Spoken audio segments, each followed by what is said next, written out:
వేదాలు, శాస్త్రాలు, ఉపనిషత్తులు, ఇతిహాసాలు, పురాణాలు ఇవన్నీ ఏంటి?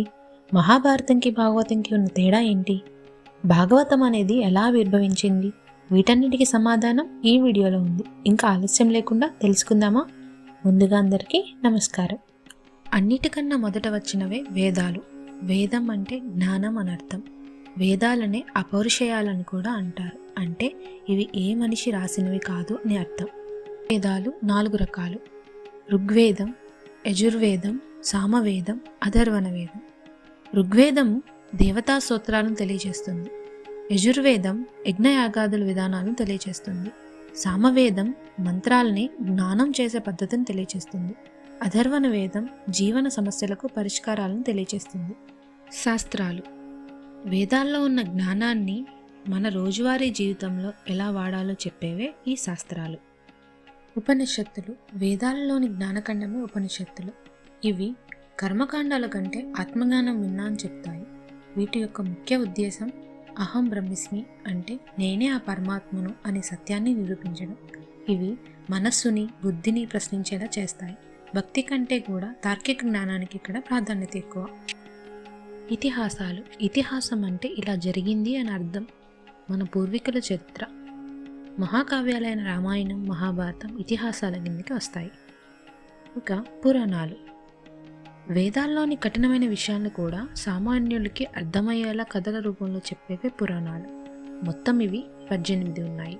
వేదాలు తల్లి వంటివి, ఆజ్ఞాపిస్తుంది, ఏది ఏంటో చెబుతుంది. ఇతిహాసం తండ్రి వంటిది, హెచ్చరిస్తుంది, తప్పు చేస్తే ఏమవుతుందో చూపిస్తుంది. శాస్త్రం గురువు లాంటిది, మనకి పద్ధతిని నేర్పిస్తుంది. పురాణాలు మిత్రులాంటి వాళ్ళు, బుజ్జగించి కథల ద్వారా మనల్ని దారిలో పెడుతుంది. మీకిప్పుడు వీటన్నిటి గురించి ఒక అవగాహన వచ్చిందని అనుకుంటున్నాను. మనకు ఎన్నో ఇతిహాసాలు, పురాణాలు ఉన్నాయి. వాటిల్లో శ్రీమద్ భాగవతంకి ఒక ప్రత్యేకత ఉంది. చాలామంది భాగవతం, భారతం ఒకటే అనుకుంటారు. శ్రీకృష్ణుడు ఈ రెండిటిలోనూ ఉన్నప్పటికీ అవి ఒకటి కావు. మహాభారతంలో కృష్ణుడు ఒక సూత్రధారి, అంటే ఒక మార్గదర్శిలా ఉంటే, భాగవతంలో శ్రీకృష్ణుడే స్వరూపంగా ఉంటాడు. ఆ పరమాత్ముడి లీలలుంటాయి. ఇంతటి మహాపురాణాన్ని రాసింది 4 వేదాలు విభజించి మహాభారతం మరియు 18 పురాణాలు రాసిన మహామేధావి అయిన వ్యాస మహర్షి. ఇప్పుడు శ్రీమద్ భాగవతం ఎలా ఆవిర్భవించిందో తెలుసుకుందాం. అన్నీ ఉన్నా ఏదో తెలియని వెలితి. ఎంత సాధించినా మనసులో ప్రశాంతత లేదు. ఈ పరిస్థితి మనలో చాలామందికి ఏదో ఒక సమయంలో ఎదురయ్యే ఉంటుంది. కానీ సాక్షాత్తు వేదాలను విభజించిన వేదవ్యాస మహర్షికే ఇలాంటి అశాంతి కలిగింది అంటే మీరు నమ్ముతారా? అసలు అంతటి మహర్షికి ఎందుకు మనశ్శాంతి కలగలేదు? శ్రీమద్ భాగవతం పుట్టడానికి కారణం అదే. ఆ కథ ఏంటో తెలుసుకుందామా? సరస్వతీ నది తీరంలో వ్యాస మహర్షి ఒంటరిగా కూర్చొని ఆలోచిస్తున్నారు.